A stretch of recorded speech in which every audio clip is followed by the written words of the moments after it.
चंद्र की जय। सुनि ससोच कह देवी सुमित्रा, विधि गति बड़े विपरीत विचित्रा। सो सृजि पालई हरई बहोरी, बाल केली सम विधि मति भोरी।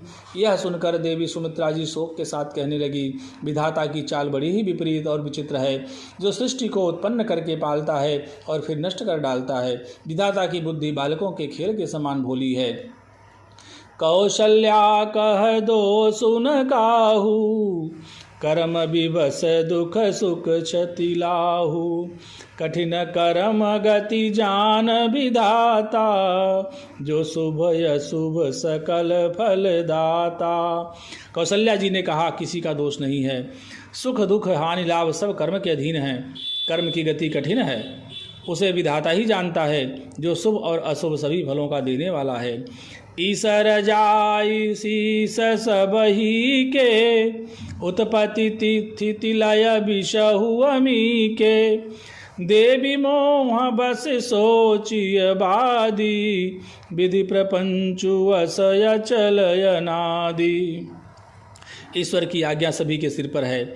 उत्पत्ति स्थिति और लय तथा अमृत और विष के भी सिर पर है। हे देवी, मोह बस सोच करना व्यर्थ है। विधाता का प्रपंच ऐसा ही अचल और अनादि है। भूपति जी अब मरब उरयानी, सोचिय सखी लखी निज हित हानि। सिय मातु कह सत्य सुबानी, सुकृति अवधि अवधपति रानी।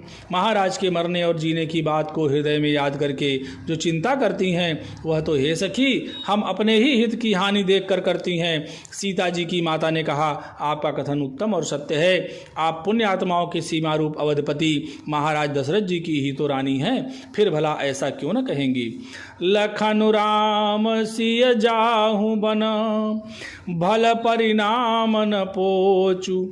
गहबरी कह कौशिला, मोहि भरत कर सोचू। कौशल्या जी ने दुख भरे हृदय से कहा, श्री राम लक्ष्मण और सीता वन में जाएं, इसका परिणाम तो अच्छा ही होगा, बुरा नहीं। मुझे तो भरत की चिंता है। ईस प्रसाद आशीष तुम्हारी, सुत सुत बधु देव सरी बारी। राम शपथ मैं कीन्हि न काऊ, सो करि कहूँ सखी सती भाऊ। ईश्वर के अनुग्रह और आपके आशीर्वाद से मेरे चारों पुत्र और चारों बहुएं गंगा जी के जल के समान पवित्र हैं। हे सखी, मैंने कभी श्री राम की सौगंध नहीं की, सो आज श्री राम की शपथ करके सत्य भाव से कहती हूँ। भरत शील गुण विनय बड़ाई, भायप भगति भरोस भलाई। कहत सारदहु कर मति हीचे, सागर सीप की जाहि उलीचे। भरत के शील गुण, नम्रता, बड़प्पन, भाईपन, भक्ति, भरोसे और अच्छेपन का वर्णन करने में सरस्वती जी की बुद्धि भी हिचकती है। सीप से कहीं समुद्र उलीचे जा सकते हैं।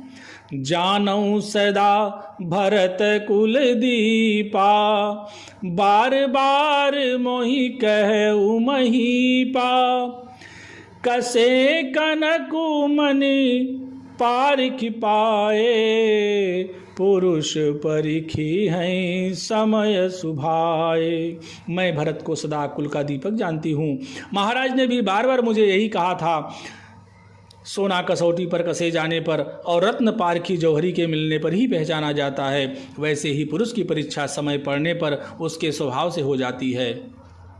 अनुचित आजु कहब यस मोरा, शोक स्नेह सयानप थोरा। सुनि सुर सरी सम पावनी बानी, भई स्नेह बिकल सब रानी। किंतु आज मेरा ऐसा कहना भी अनुचित है, शोक और स्नेह में सयानप कम हो जाता है। लोग कहेंगे कि मैं स्नेहवश भरत की बड़ाई कर रही हूँ। कौशल्या जी की गंगा जी के समान पवित्र करने वाली वाणी सुनकर सब रानियां स्नेह के मारे विकल हो उठी। कौशल्या कह धीर धरी, सुनहु देवी मिथिलेसी, को विवेक निधि बल्लभ हे, तुम ही सकै उपदेश। कौशल्या जी ने फिर धीरज धरकर कहा, हे देवी मिथिलेश्वरी, सुनिए, ज्ञान के भंडार श्री जनक जी की प्रिया, आपको कौन उपदेश दे सकता है। रानी राय सन अवसर पाई, अपनी भांति कहबो समुझाई, रखी हैं लखनु भरतु गवनहि बन, जो यह मत माने महीप मन। हे रानी, मौका पाकर आप राजा को अपनी ओर से जहाँ तक हो सके समझाकर कहिएगा कि लक्ष्मण को घर पर रख लिया जाए और भरत वन को जाएं। यदि यह राय राजा के मन में जच जाए तो भल जतनु करब सुविचारी, मोरे सोचु भरत कर भारी, गूढ़ स्नेह भरत मन माही, रहे नीक मोहि लागत नाही। तो भली भांति खूब विचार कर ऐसा यत्न करें। मुझे भरत का अत्यधिक सोच है, भरत के मन में गूढ़ प्रेम है, उनके घर में रहने में मुझे भलाई नहीं जान पड़ती। यह डर लगता है कि उनके प्राणों की कोई भय न हो जाए। लखि सुभाव सुनी सरल सुबानी, सब भई मगन करुण रस रानी, नभ प्रसून झरी धन्य धन्य धुनि, शिथिल स्नेह सिद्ध जोगी मुनि।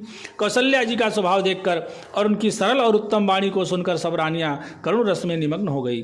आकाश से पुष्प वर्षा की झड़ी लग गई और धन्य धन्य की ध्वनि होने लगी। सिद्ध योगी और मुनि स्नेह से शिथिल हो गए। सबुर निवासु बिथकी लखी रहऊ, तब धरि धीर सुमित्रा कहऊ, देवी दंड जुग जामिनी बीती, राम मातु सुनी उठी सप्रीति। सारा निवास देखकर थकित रह गया। सब सुमित्रा जी ने धीरज धर के कहा कि हे देवी, 2 घड़ी रात बीत गई है। यह सुनकर श्री राम जी की माता कौशल्या जी प्रेम पूर्वक उठी। बेगी पाऊ धारिय थलही, कह सने सती भाई, हमरे तो अब इस गति कै मिथिलेश सहाय। और प्रेम सहित सद्भाव से बोली, अब आप शीघ्र डेरे को पधारिए, हमारे तो अब ईश्वर ही गति हैं अथवा मिथिलेश्वर जनक जी सहायक हैं।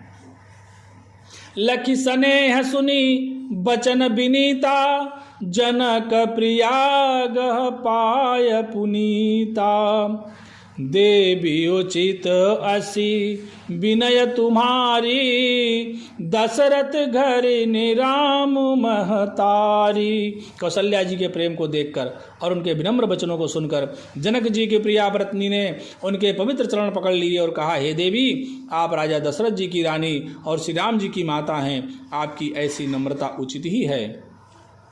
प्रभु अपने नीचहु आदरही, अग्नि धूम गिरे सिर तैनु धरही, सेवकुराउ करम मन बानी, सदा सहाय महेशु भवानी। प्रभु अपने नीच जनों का भी आदर करते हैं, अग्नि धूमे को और पर्वत घास को अपने सिर पर धारण करते हैं। हमारे राजा तो कर्म मन और वाणी से आपके सेवक हैं और सदा सहायक तो श्री महादेव पार्वती जी हैं। रौरे अंग जोगु जग को है, दीप सहायक दिन कर सो है, राम जाई बनु कर सुर काजू, अचल अवधपुर करी हैं राजू। आपका सहायक होने योग्य जगत में कौन है? दीपक सूर्य की सहायता करने जाकर कहीं शोभा पा सकता है? श्री रामचंद्र जी वन में जाकर देवताओं का कार्य करके अवधपुरी में अचल राज्य करेंगे। अमर नाग नर राम बाहुबल सुख बसी हैं अपने अपने थल। यह सब जाग बलिक कही राखा देवी न होई मुधा मुनि भाखा। देवता नाग और मनुष्य सब श्री रामचंद्र जी की भुजाओं के बल पर अपने अपने स्थानों में सुखपूर्वक बसेंगे। यह सब याज्ञवल्क्य मुनि ने पहले से ही कह रखा है। हे देवी, मुनि का कथन व्यर्थ नहीं हो सकता। अस कही पग परिप्रेम यति सियहित विनय सुनाई। सिय समेत सिय मातु तब चली सुआय सुपाई। ऐसा कहकर बड़े प्रेम से पैरों पड़कर सीता जी को लिए विनती करके और सुंदर आज्ञा पाकर तब सीता जी समेत सीता जी की माता डेरे को चली। प्रिय परिजन ही मिली वैदेही जो जही जोग भाति तेहि तेहि। तापस बेख जानकी देखी भासब बिकल विषाद विषेखी। जानकी जी अपने प्यारे कुटुंबियों से जो जिस योग्य था उससे उसी प्रकार मिली। जानकी जी को तपस्विनी के वेश में देखकर सभी शोक से अत्यंत व्याकुल हो गए। जनक राम गुर आय सुपाई चले थलई सिय देखी आई। लीन्ही उलाई उर जनक जानकी पाहुनी पावन प्रेम प्राण की। जनक जी श्री राम जी के गुरु वशिष्ठ की आज्ञा पाकर डेरे को चले और आकर उन्होंने सीता जी को देखा। जनक जी ने अपने पवित्र प्रेम और प्राणों की पाहुनी जानकी जी को हृदय से लगा लिया। और उमग्यौ अम्बुधि अनुरागु भयउ भूप मनु मनहु पयागु। सिय स्नेह बटु बाढ़त जोहा तापर राम प्रेम शिशु सोहा। उनके हृदय में वात्सल्य प्रेम का समुद्र उमड़ पड़ा। राजा का मन मानो प्रयाग हो गया। उस समुद्र के अंदर उन्होंने आदिशक्ति सीता जी के अलौकिक स्नेह रूपी अक्षय वट को बढ़ते हुए देखा। उस सीता जी के प्रेम रूपी वट पर श्री राम जी का प्रेम रूपी बालक बाल रूपधारी भगवान सुशोभित हो रहा है। चिरजीवी मुनि ज्ञान विकल जनु बूढ़त लहु बाल अवलंबनु। मोह मगन मति नहीं विदेह की महिमा सिय रघुबर स्नेह की। जनक जी का ज्ञान रूपी चिरंजीवी मार्कंडे मुनि व्याकुल होकर डूबते डूबते मानो उस श्री राम प्रेम रूपी बालक का सहारा पाकर बच गया। वस्तुतः ज्ञान शिरोमणि विदेहराज की बुद्धि मोह में मग्न नहीं है। यह तो श्री सीताराम जी के प्रेम की महिमा है जिसने उन जैसे महान ज्ञानी के ज्ञान को भी विकल कर दिया। सेय पितु मातु स्नेह बस विकल न सकी संभारी। धरनि सुता धीरज धरऊ समऊ सुधर मुविचारी। पिता माता के प्रेम के मारे सीता जी ऐसी विकल हो गई कि अपने को संभाल न सकी। परंतु परम धैर्यवती पृथ्वी की कन्या सीता जी ने समय और सुंदर धर्म का विचार कर धैर्य धारण किया। पवन तनय संकट हरन मंगल मूर्ति रूप राम लखन सीता सहित हृदय बसों सुरभूप। श्यावर रामचंद्र की जय।